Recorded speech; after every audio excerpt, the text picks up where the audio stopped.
मी बाळासाहेबांच्या आणि मांच्या चरणी नतमस्तक होऊन उद्धवजी, आदित्यजी, राजजी आणि आमची जी शरदचंद्र पवार यांची जी युती आघाडी, या सर्व कार्यकर्त्यांनी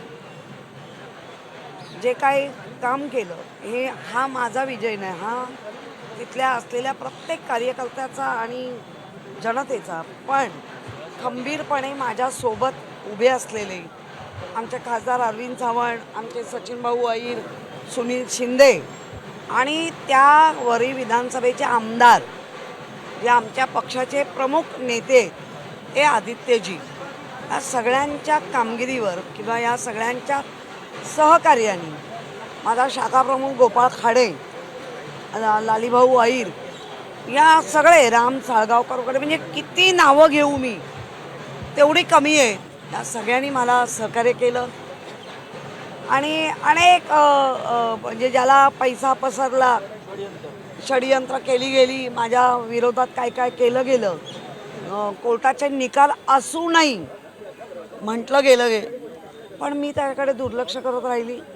आणि मी प्रत्येक डोअर टू डोअर, जरी मी पक्षाची नेती आहे, मी अमकी आहे, मी तमकी आहे, ते सगळं बाहेर ठेवलं आणि प्रत्येक मतदाराच्या दारात जाऊन नतमस्तक होऊन मतदान मागितलं.